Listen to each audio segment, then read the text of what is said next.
Welcome to our meetup for this evening, April 22nd, 2014, year of the NSA and ALEC. I'd like to introduce you to Rainey Reitman. She's with the Electronic Freedom Foundation, and she's the activism director. She's also a writer, a privacy advocate, and a person who advocates strongly for government transparency. And we all know that that's one of the things we were promised in the election of 2008 was a whole bunch of transparency, and I see a whole bunch of opaqueness. So, you know, somewhere along the line that got mixed up.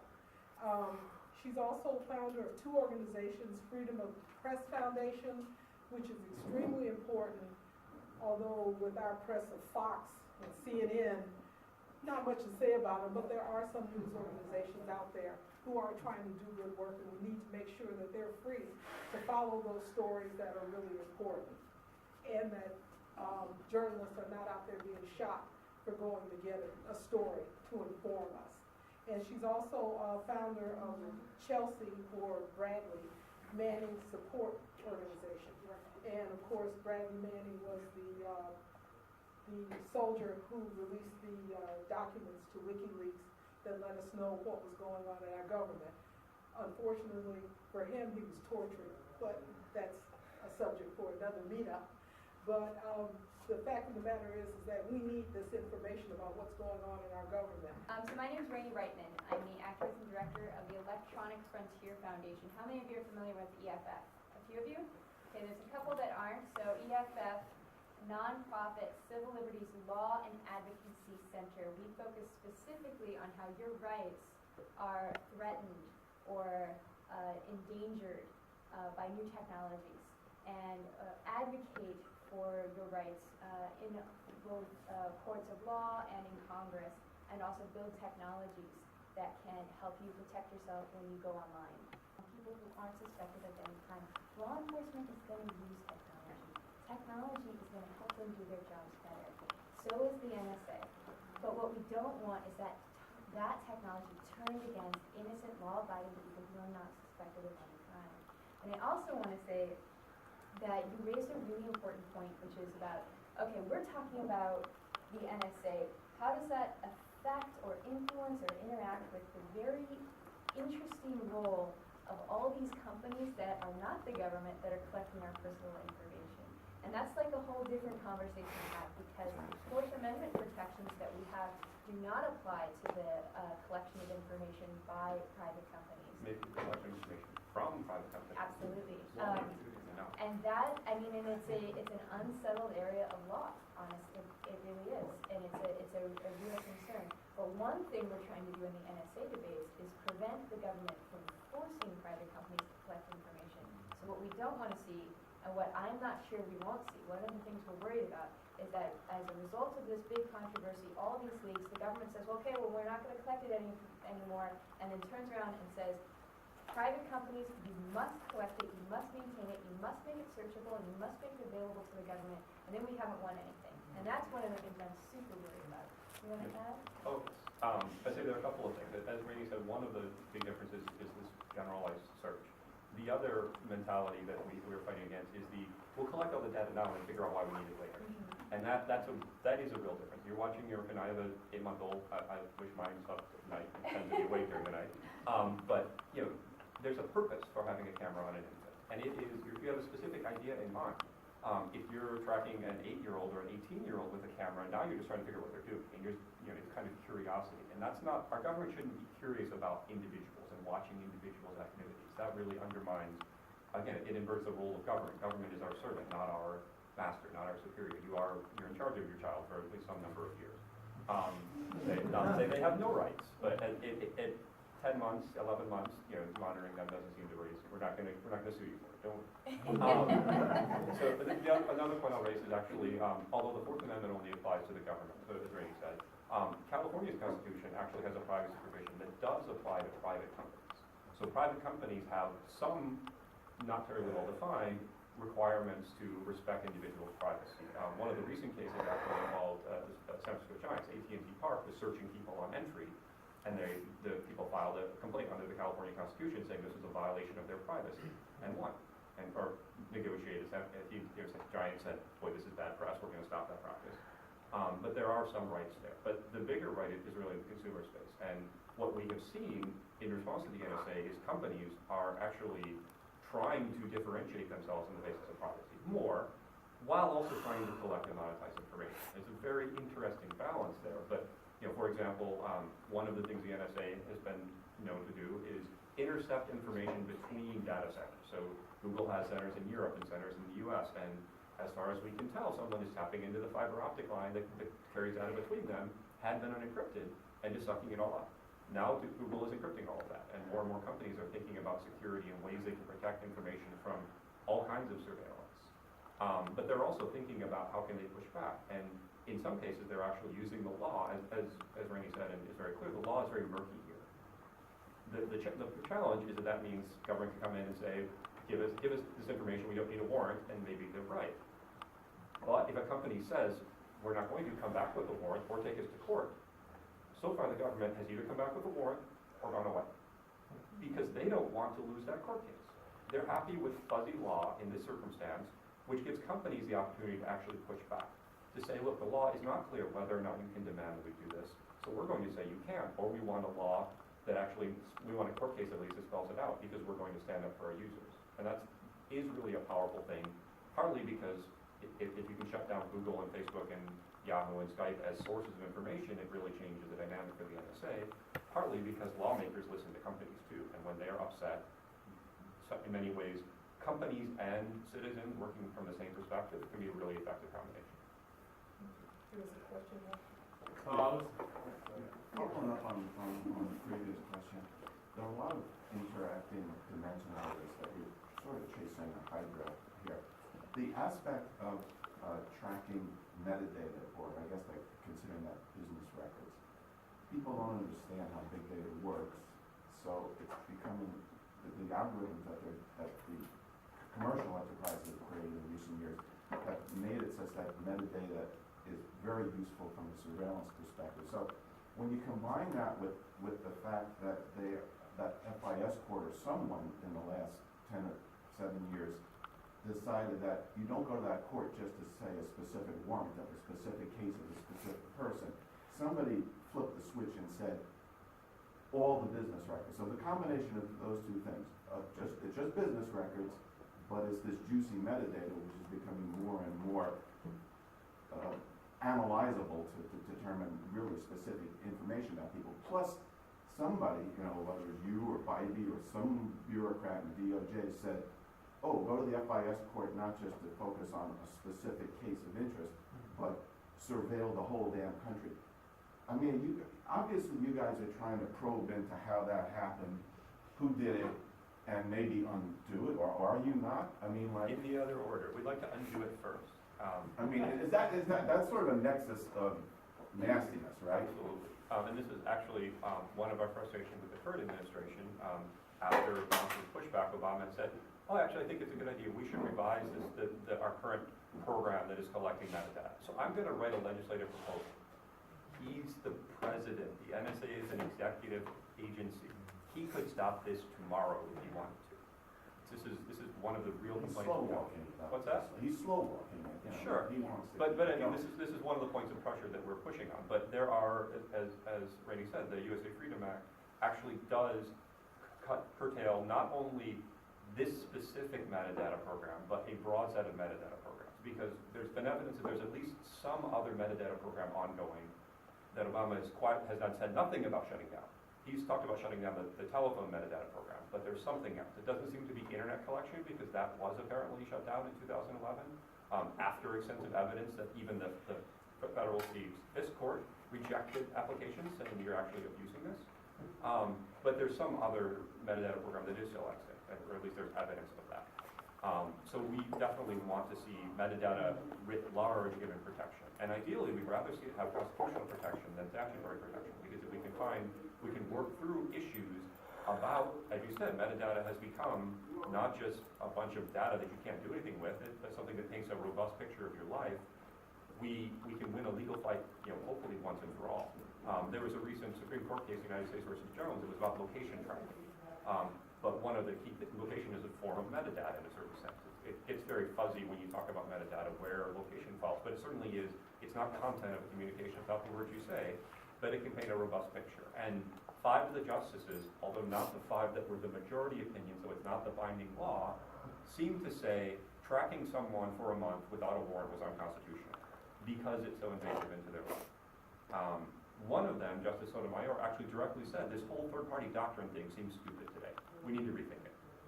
So we're hopeful that we can actually get the Supreme Court to say, look, we need modern interpretation of the Fourth Amendment. We need a good law that says, look, doing things that mine massive amounts of information is different than targeting on a single individual. Collecting lots of information about one person is different than seeing them once on the street. We need to have new laws and new interpretations that understand that. I think that is, to us, both the you shouldn't be doing this, but also how we get a more final solution. But certainly the starting point would be Obama or the USA Freedom Act or something that actually shuts down the programs we know are going on now while we continue the bigger picture conversation. Okay, is there any other question? Anybody? We'll try to get as many as possible. So we've got this whole situation with the Mayor's Tech Council and the Internet of Things and the whole Resilient Cities movement, which is going to computerize an awful lot of our public services in ways that there's no way for them to be transparent, even to a lot of people in tech. And there's this whole issue of the ability to build in really abusive systems towards disabilities and other vulnerable people. So is there any way that we can actually get the people at the NSA and the Justice Department to actually care about innocent and defenseless people and help them, like people who are victims of prostitution or various fraud scandals? Because it seems like they're collecting all of this data and they're not helping any of the people who are actually being victimized by crime. I'll take a stab. So that's a hard question. Well, I mean, one of the challenges here again is that we have safeguards around with the NSA. The NSA has a purpose, and they have a national security purpose, and that is extremely important. We may want them to have authority to do things that ordinary law enforcement could not. But if we say, well, and then you can hand it over to ordinary law enforcement, then it becomes really easy for Joe Sheriff to say, hey, buddy in the NSA, can you look at this for me? And then our safeguards around law enforcement are broken. So it is challenging to say, well, we're going to collect all this information for, and make it fair game for, run-of-the-mill law enforcement stuff. It's really hard.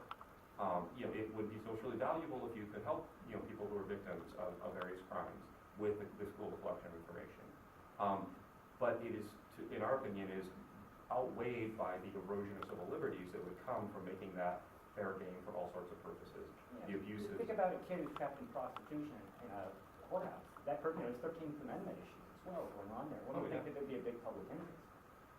There certainly is. I mean, there's a public interest in fighting crime. That doesn't mean that the police are the citizens' masters, so that they can do anything they need to fight crime. They can't break into everyone's house to see if you're growing up. Actually, marijuana is a fuzzy issue, but see if you have cocaine in your house. That's clearly illegal. That doesn't mean they can break into any house because they might find cocaine. They do a wild goose chase, and then maybe it becomes not quite a wild goose chase. I don't like the Arab community, so I'm going to break into their house in particular, see if some of them have coke. Or I'm going to go after the people who voted Democrat in the last election because I'm a Republican, or all sorts of things. It's really hard to say we can target this crime without collateral damage on our democratic principles. It's not to say that I would wish for a world where we could, but I am yet to be convinced that we can really craft a system that allows looking at specific cases without creating a lot of things. And I would just add, sorry, let me just throw one more thing in, and I think you would actually make this point better than I would, but I'm going to try it anyway, is that, we have seen a long history of police powers and surveillance powers being turned against communities that are already vulnerable. And this is something the ACLU has worked on for a very long time, EFF has done some work on as well, that the idea that when faced with abusive situations or problems, that the answer is to give more authority to the police without proper oversight, without proper transparency. I don't think that's the solution. When our police and when our government is failing to crack down on crimes that we're concerned about, I think most of the time it's because they're not using the authorities that they already have. Actually, I will add one good example of that, which is we've been fighting and the New York police have long had a program where they were monitoring Islamic communities. They were tracking people coming and going from mosques. They were infiltrating circles to figure out what they were buying and what they were doing and who was talking to who. They did this for a decade.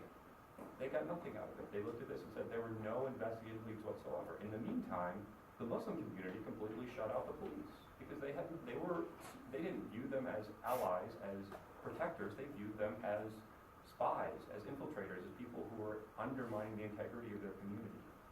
And so again, it's not just saying we have this type of surveillance tool, it can prevent this crime. It can actually make the situation worse in some circumstances. And that at least needs to be added to the calculus if you're talking about we can address this crime, because driving, more surveillance can drive things further underground, can cut down other lines of communication that could be much more effective in fighting crime in the first place. The last point, Jimmy Carter was just here talking about how the government can figure out all the houses of prostitution in Atlanta and exactly which cops are looking the other way.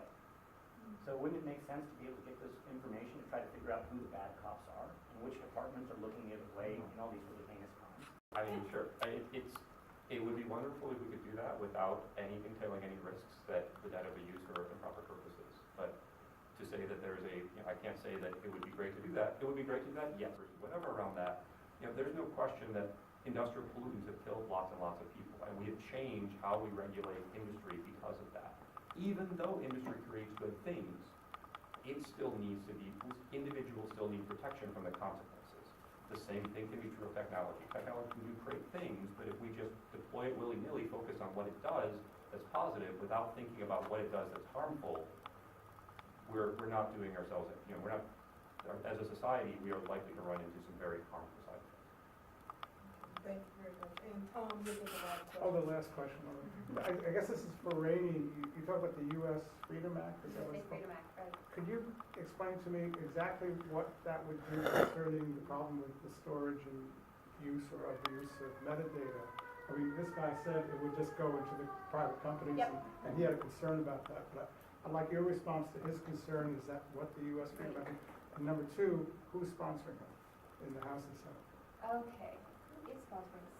Is it, it's bipartisan. So I think Sensenbrenner, who is the original author of the Patriot Act, is one of the sponsors. And Leahy, I know, it's very interesting. And Leahy is a sponsor. But I think there's like 150 other sponsors. I don't know them all. It might actually pass. So the USA Freedom Act is going to do a whole bunch of things. The first thing it does is it changes the language of Section 215 of the Patriot Act. Remember the business record section, the thing that they're using to get all of your phone metadata. It changes it, it makes it a lot stronger. And it's, now, what it doesn't do, honestly, is say that under no circumstances shall the government ever collect metadata on anybody.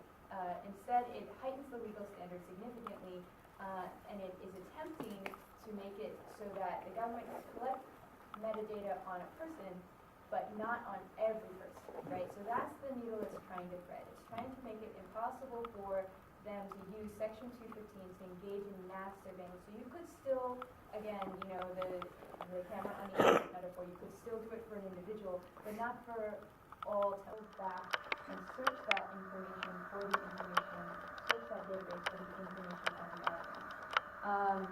It does have a slightly problematic section to it, which is called about surveillance. So one of the things that the NSA can do is it's able to collect up information between, terrorist A and terrorist B, right? So let's say I was writing an email to Chris and I happen to mention terrorist A in that email. Or maybe something not even really related to terrorist A, they just decided it was kind of like terrorist A, so they're going to throw it into their bad list of words. They would decide that since my email mentioned a topic relatively related to something they thought they were interested in, it would be a type of surveillance that they could collect. They call it about surveillance. Surveillance about is referring to that. And so one of the sections of USA Freedom that we're trying to get removed is they actually would mention that specifically in the law. And right now they're doing it, but it's not written into the law anywhere. They're just doing it anyway, and so I think we want to get that removed. It would create a special advocate in the FISA court. So when I talk about how the FISA court has just the judge and the government, this would mean a person in the court who actually just stood there and said, I think what you're doing has privacy ramifications, and I want you to think about the civil consequences. So one other person in that court who's a special advocate who stands up for privacy and makes an argument. And it would also take, so the FISA court, all the decisions that they make about interpretations of the law, it would make it so that the Attorney General would every year provide an annual report about what those significant decisions were. That's an incredibly important transparency measure. It's something that Obama even at this point has said is the right thing to do. And then it would also, are any of you familiar with national security letters? Hands. Okay, so national security letters are a legal instrument that is used to collect records from businesses here within the United States, and it's been it's increasingly used. I think a particularly troublesome usage of it was when they were concerned about potential activity in Los Angeles, and they decided they wanted to get all of the hotel records of everybody who stayed in Los Angeles over one particular New Year's. National security letters are a very vague legal instrument that is used to collect records from a business entity. They come with a gag order, so that if you get a national security letter, you can't tell anybody. You can't ever speak about it. And this results in the fact that we don't know how many, it's very hard for us to see how they are getting abused. So it would add a slight improvement to national security letters, so that if Chris received a national security letter, he could say, I'm concerned about this, please go get a judge to sign off on it. And then the person would have to go get a judge to sign off on it, rather than just having the FBI sign off on the thing themselves. So I guess what I'm trying to say about the USA Freedom Act is I think it does a whole bunch of wonderful things. If I were writing a piece of legislation, I would make it a lot stronger, but this is by far the strongest, most impressive piece of legislation to come out of NSA controversy. Do you want to add anything? I know there's a couple other things. I know less than you do, so I'm not the national person. Got it. It also gives subpoena power to the Privacy and Civil Liberties Oversight Board, and it has some more transparency components, but those are less important. So those are the main things it does, I would say. Okay. Well, listen, thank you very much. Please give me a big round of applause.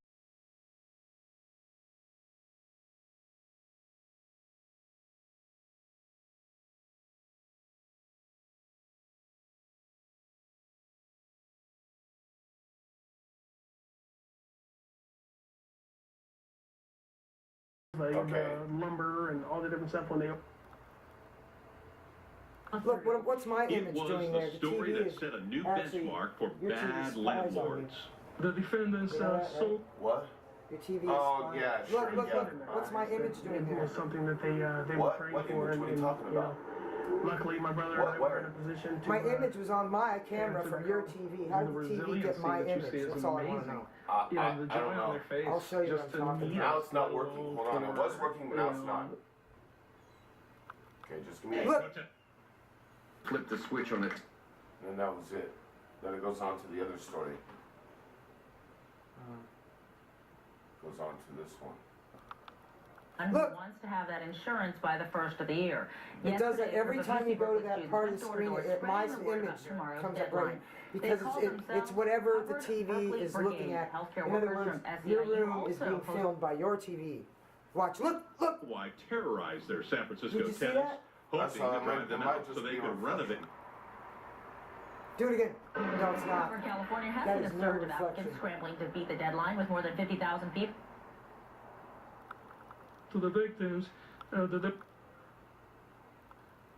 Their stash weird. of heroin after So, Obamacare you know, would You're boost still sales. recording, by the way. Police say during That's all right. I just want to. I want a record of what I'm doing.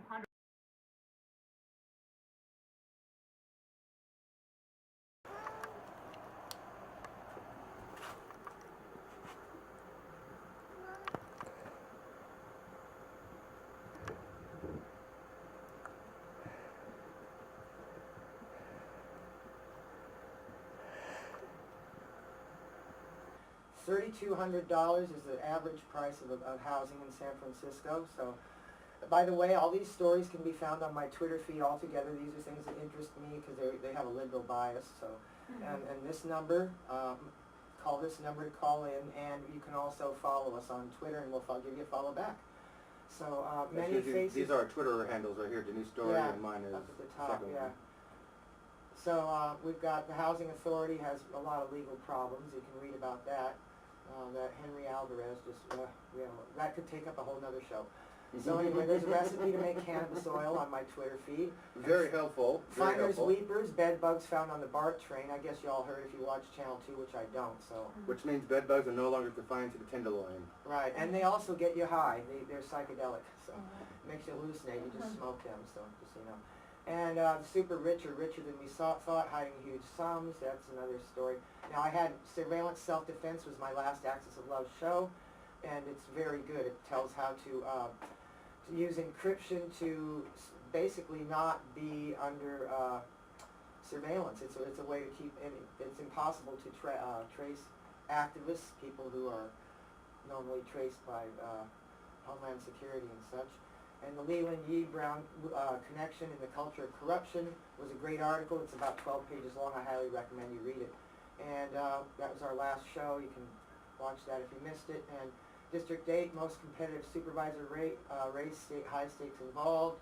And the last Twitter post for today, DOIs for even a trace of weed being considered in California, which in my opinion is absolutely wrong.